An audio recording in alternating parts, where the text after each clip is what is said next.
गहना कर्मण गति ये कर्मर गति बड़ सूक्ष्म बड़ गहन आम विचार करें ना आम प्रारब्ध भोग कर नवीन क्रियमाण कर्मर तैयारी पुणी कहला कर्म अधिकार आम कर्म कर अधिकार अच्छे माँ फलेशु कदाचन फल आम अधिकार ना रिजल्ट सहित कर्तार कौन संबंध ना जदि से कर्म कर बड़ कन्फ्यूजन कथा आप विचार करूँ कर्म करेंगे फल आशा करेंगे मु चाष करी मु मंजी बुणीबी मु सार देवी मु खत पानी देकी बार देवी फसल आशा करें से फल मु स्कूल जीवी पाठ पढ़ी मु परीक्षा रे पास करी कि नहीं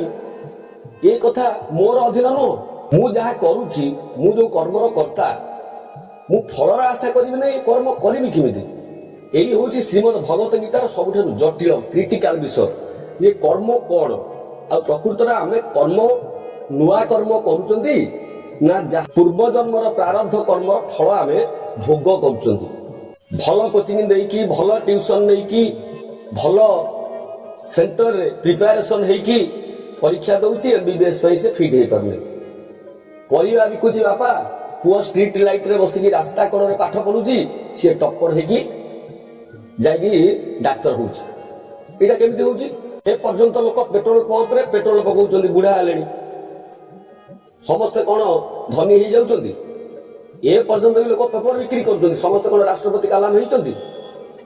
एवं भी लोक अच्छा जहाँ पाखे पैसा ना फिल्म सिटी बुलावाई एवं भी लोक अच्छा कंडक्टर होती समस्ते कौन अभिनेता हो तेरे कौ जन्मर कर्म फल को देखिए ये जन्म आमको से फल भोग करने पड़ुची जदि आम भाविबा जहाँ आम कर्म करुँच से कर्मर फल आम भोग करवा से फल आम आशा करवा ये कर्मर फल आमको या मिल सी फल मिले ना कहीं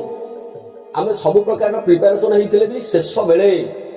अधिष्ठान तथा कर्ता करणं च पृथक विधम विविधा च पृथक चेष्टा दैव चैवात्र पंचमम आपण से कर्म पाई फिटी जहाँ करुचंती ताहा मध्य कर्तव्य कर्म बा उपयुक्त कर्म ए संसार पाई सेति पाई जहाँ जहाँ इंस्ट्रूमेंट दरकार अछि उपकरण आपण सब प्रस्तुत करिसंती तापर मध्य चेष्टा करिसंती कर्म करने पाई जहाँ जहाँ दरकार अच्छी सबु प्रकार उद्यम करिकी आपण जदि असफल होउचंदी ताले सेही होउची दैव अर्थात कर्मर फल दबा पाई भगवान केवल अधिकार अच्छी प्रकृतिर अधिकार अच्छी से फल को आम भोग करने को बाध्य आम आशा करिपरिबा नाही भल पाठ पढ़ी भल स्कूल एडमिशन करके भल कोचिंग नहींचंती बेस्ट स्ट्रेंथ स्टूडेंट आपण स्कूल रो बाटर जाऊँ गाड़ी एक्सीडेंट हो गला गंभीर भाव में गोड़ आघात लगला परीक्षा दे पारे ना आपण इच्छा कर एक्सीडेंट हो आप इच्छा कर हो जहाँ हो प्रारब्ध आप भावी ना जहाँ हो दुनिया कई चाहना मत दुख मिलू दुनिया कई चाहना मत कष्ट मिलू दुनिया कई चाहना मोर आज अशुभ हो जदि हो जाऊँगी तेरे हूँ प्रारब्ध आप राति शोले गड़रेज आपंकर समस्त धन संपत्ति की रखिकी चाबी पकई सिक्यूरीटी गार्ड जगी ग्रिल अच्छी आपंकर अलार्म अच्छी सबू थी सिक्यूरीटी की हत्या करी आपंकर डोर को भांगी घर भितर आप हाथ गोड़ बांधिकी सब जाक धन संपत्ति लुटेगला से दायी किए दैव चैवात्र पंचमम आपण आउ कौन कर आपण द्वारा जहाँ संभव आपण कर सिक्यूरीटी रखी अलार्म लगे गेट रे चाबी पकई गड़रेज भितर धन रखी चोरी है केमी तेणु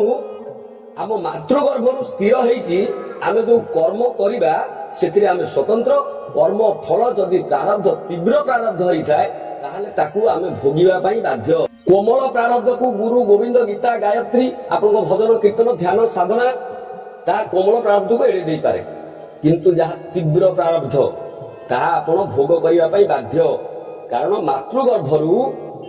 आयुर्विद्यांच वित्तंच कर्म निधनमेव च पंचैतानि विलक्षन्ते गर्भस्थ स्थाने एव च माँ गर्भरे भगवान पांचटी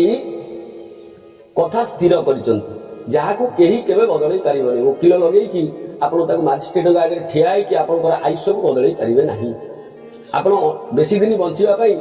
जम पाखे हो काल पाखे हो महाकाल पाखे हो आप आप्लिकेसन देकी मो झील बाहर है मो पिलाटी आईआईटी करुँच आईएम करुँच कि मोर ये वर्ष इलेक्शन ले ପ୍ରତିଦ୍ୱନ୍ଦିତା କରିବାର ଅଛି କହିକି ଆପଣ ଯମ ପାଖରୁ ଆପଣଙ୍କର ଆୟୁଷ୍ୟଟାକୁ ବଢ଼େଇ ପାରିବେନି। ଲଂଜିଭିଟି ଅଫ୍ ଲାଇଫ୍, ଆପଣ କେତେ ଦିନ ବଞ୍ଚିବେ ତାହା ମାତୃ ଗର୍ଭରୁ ହିଁ ସ୍ଥିର ହୋଇଛି। 100 ବର୍ଷ ବଞ୍ଚିବେ କି 50 ବର୍ଷ ବଞ୍ଚିବେ କି 18 ବର୍ଷ 20 ବର୍ଷ ଭୋଗ କରିବେ ପୃଥିବୀ କି ସଂସାରକୁ, ସେ କଥା ମାତୃ ଗର୍ଭରୁ ସ୍ଥିର ହୋଇଛି। ଆପଣ କେତେ ବିଦ୍ୟାବାନ ହେବେ, ଆପଣ କେତେ ବିବେକୀ ହେବେ। ରାସ୍ତାର ବାମ କଡ଼ରେ ଚାଲନ୍ତୁ ଲେଖା ହେଇଛି, ମଦ ପିଇକି ରାସ୍ତାର ଡାହାଣ କଡ଼ରେ ଚାଲିବେ କି ବାଁ କଡ଼ରେ ଚାଲିବେ ଏ ମଧ୍ୟ ମାତୃ ଗର୍ଭରୁ ସ୍ଥିର ହୋଇଛି। ଦୁର୍ଯ୍ୟୋଧନ ଯୋଉଠି ପାଠ ପଢୁଥିଲା ସେଇଠି ଅର୍ଜୁନ ପାଠ ପଢୁଥିଲା, ପରନ୍ତୁ ବୁଦ୍ଧି ଭ୍ରମ ହେଇଗଲା, ବୁଦ୍ଧି ବଦଳିଗଲା। ତେଣୁ ଆପଣ କେତେ ବିଦ୍ୟା, କେତେ ବିବେକ, କେତେ ଜ୍ଞାନର ଅଧିକାରୀ ହେବେ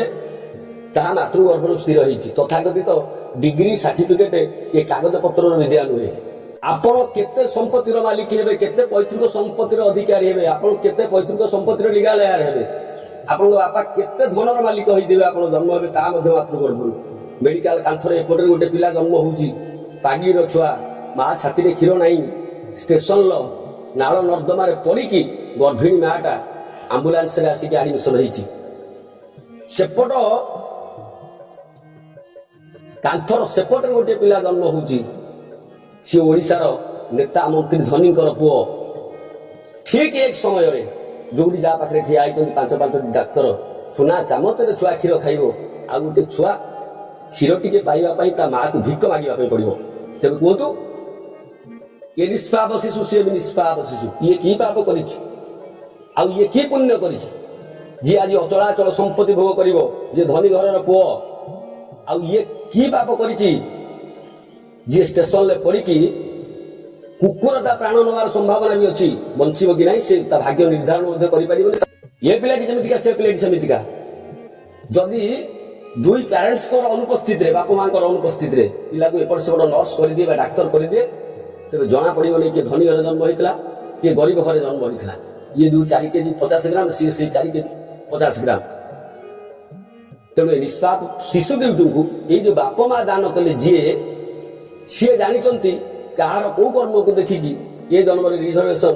କି 3 ଟାୟାର 2 ଟାୟାର ଏସି ଟିକେଟ କି ଜେନେରାଲ ଟିକେଟ କି ଟୋଟାଲ ଟିକେଟ ନାହିଁ ଲାଟ୍ରିନରେ ଯିବ, ସେ କଥା ଭଗବାନ ସ୍ଥିର କରିଛନ୍ତି। ଏକ ସମୟରେ ଜନ୍ମ ହୋଇଥିବା 2ଟି ଛୁଆ, 2 ଜଣଙ୍କର ଧନ ସମ୍ପତ୍ତି ଅଲଗା। ତେଣୁ ମାତୃ ଗର୍ଭରୁ ସ୍ଥିର ହେଇଛି କିଏ କେତେ ସମ୍ପତ୍ତିର ମାଲିକ ହବ, କିଏ କେମିତିକା କର୍ମ କରିବ। କୁହନ୍ତି ବାପାଙ୍କର ଭାଗବତ ପୋଥି, ପୁଅ ଗଜ ମୂର୍ଖ, ପୁଅର ଇଚ୍ଛା ହେଲାନି ପଢିବା ପାଇଁ। ଯଦି ପୁଅ ପଣ୍ଡିତ ଧନ କାଇ ପାଇଁ ସଞ୍ଚୁ, ଯଦି ପୁଅ ମୂର୍ଖ ଧନ କାଇ ପାଇଁ ସଞ୍ଚୁ, ଏଇ ଯେମିତି କୁହାଯାଏ। ତେଣୁ କିଏ କେମିତିକା କର୍ମ କରିବ? ବାପା ନେତା ଥିଲେ ପୁଅ ଯେ ନେତା ହବ, ବାପା ପଣ୍ଡିତ ଥିଲେ ପୁଅ ପଣ୍ଡିତ ହବ, ବାପା ଶିକ୍ଷକ ଥିଲେ ବାପା ଇଞ୍ଜିନିୟର ଥିଲେ, ପୁଅ ଯେ ତାହା ହବ ତା ମଧ୍ୟ ନୁହଁ। ସିଏ କଣ କର୍ମ କରିବ? ତାକୁ ସଦାମ ହୋସେନ ହବାକୁ, କସବ ହବାକୁ ଭଲ ଲାଗିବ, ରାବଣ ହବାକୁ, ଦୁର୍ଯ୍ୟୋଧନ ହବାକୁ ଭଲ ଲାଗିବ, କି ତାକୁ ମହାତ୍ମା ଗାନ୍ଧୀ, ସୁଭାଷ ବୋଷ, ରାମକୃଷ୍ଣ ହବାକୁ ଭଲ ଲାଗିବ? ସେ ତାର ଇଣ୍ଟରେଷ୍ଟ। କାରଣ ହିରଣ୍ୟକଶ୍ୟପ କର୍ମ ଯାହା କରୁଥିଲା ତାର ଇଣ୍ଟରେଷ୍ଟ ଯୋଉ ଦିଗରେ ଥିଲା, ପ୍ରହ୍ଲାଦର ଇଣ୍ଟରେଷ୍ଟ ସେ ଦିଗରେ ନଥିଲା। ତେଣୁ ଇଣ୍ଟରେଷ୍ଟ କାହାର କଣ ହବ, ସିଏ କି କର୍ମ କରିବ, କଣ ପ୍ରଫେସନ ନେଇକି ଜୀବନ ବଞ୍ଚିବ, ସେ କଥାଟା ଭଗବାନ ମଧ୍ୟ ସ୍ଥିର କରିଛନ୍ତି ମାତୃଗର୍ଭରୁ। ଇଏ ଏଇ କର୍ମ କରିବ, ଆଉ କୋଉଠି ମରିବ,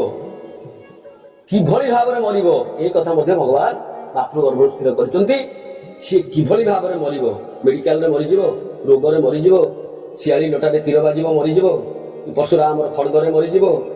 କୋଉଠି ମରିବ, କିଭଳି ଭାବରେ ମରିବ, ତାହା ମଧ୍ୟ ମାତୃଗର୍ଭରୁ ପଞ୍ଚେଇତା ଆଣି ଲକ୍ଷ୍ୟନ୍ତେ ଗର୍ଭସ୍ଥ ସ୍ଥାନ ବଚ। ଯଦି ମାତୃଗର୍ଭରୁ ଜଗନ୍ନାଥ ମହାପ୍ରଭୁ ଜୀବ ପାଇଁ 5ଟି କଥା ସ୍ଥିର କରିଛନ୍ତି, ତେବେ ଜୀବର ବିଚାର କରିବା ଉଚିତ, ମଣିଷର ବିଚାର କରିବା ଉଚିତ। ପ୍ରଭୁ ଏ କର୍ମ ମୁଁ କରୁଛି ନା ଆପଣ କରୁଛନ୍ତି?